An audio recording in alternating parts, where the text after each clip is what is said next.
நான் உங்கள் திரைப்பட சின்னத்திரை நடிகர் முத்தையா அன்புதரை பேசுகிறேங்க. என்னன்னு தெரிலங்க, என் மனசே சரியில்லை அப்படின்ற இந்த ஒரு புலம்பலை பல இடங்களில் நீங்கள் செவியில் கேட்டிருப்பீங்க, இல்லாட்டி உங்கள்கிட்ட சொல்லியிருப்பாங்க. என்ன காரணம் அப்படின்னா, மனதை அதிகமாக பயன்படுத்துகிறதாங்க. மனம் ப்ரெசண்ட் கிடையாதுங்க, அது பாஸ்ட் டென்ஸ் ஃப்யூச்சர் டென்ஸ் தான்.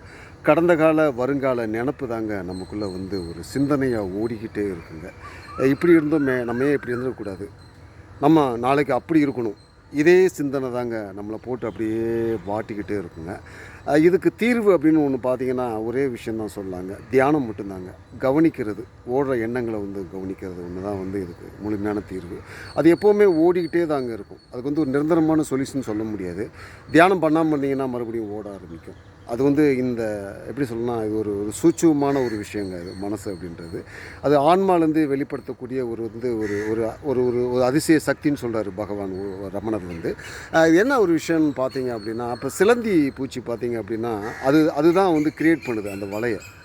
அதுலேருந்து வெளிப்படுற ஒரு திரவம் தான் அப்படியே அந்த வலையாக உருவாகி அதை அப்படியே மாட்டிக்கிறது. அது எங்கேயுமே போகாது, ஒரே இடத்துல தங்கிடுங்க. நீங்கள் சிலந்தி பூச்சி அந்த வலையை கவனிச்சிங்கன்னா உங்களால் உணர முடியும். மனமும் அப்படி தாங்க, நமக்குள்ளே எண்ணெய் ஓட்டமாக ஓடி ஓடி ஒரே இடத்துலையும் நம்ம நிற்க வச்சுருவோம், நகர விடாது. பட் ஆகாசத்தில் பறக்கிற பறவையை பார்த்தீங்க அப்படின்னா அப்படியே பறக்குங்க. அது ஒரு ப்ரெசன்ட் நிலையில் இருக்கும், நிகழ்காலத்தில் இருக்கும். பட் இந்த சிலந்தி பூச்சி எப்படி அப்படின்னா, கடந்த கால வருங்கால நினப்பாக தான் நீங்கள் அது ஒரு குறியீடாக தான் நீங்கள் பாவனை பண்ணிக்கணும்.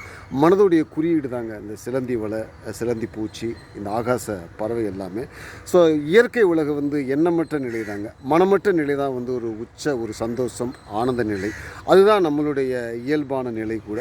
ஸோ முடிந்த வரைக்கும் கொஞ்சம் தியானம் பண்ணுங்கள். காலையிலேயோ இரவு நேரத்துலேயோ சும்மா உட்காந்துருங்க, அவ்வளோதான். வேறு எதுவும் பண்ண வேணாம்.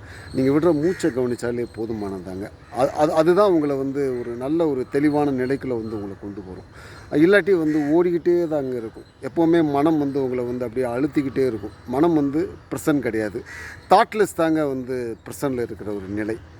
அதை எப்போவுமே நீங்கள் உணர்ந்தீங்கனாலே போதும். வாழ்க்கை ரொம்ப கொண்டாட்டம் மிகுந்தது. ஸோ வாழ்க்கையை கொண்டாடுங்க, கொண்டாடிக்கிட்டே இந்த உலகத்தை கடந்து செல்லுங்கள். வணக்கம்.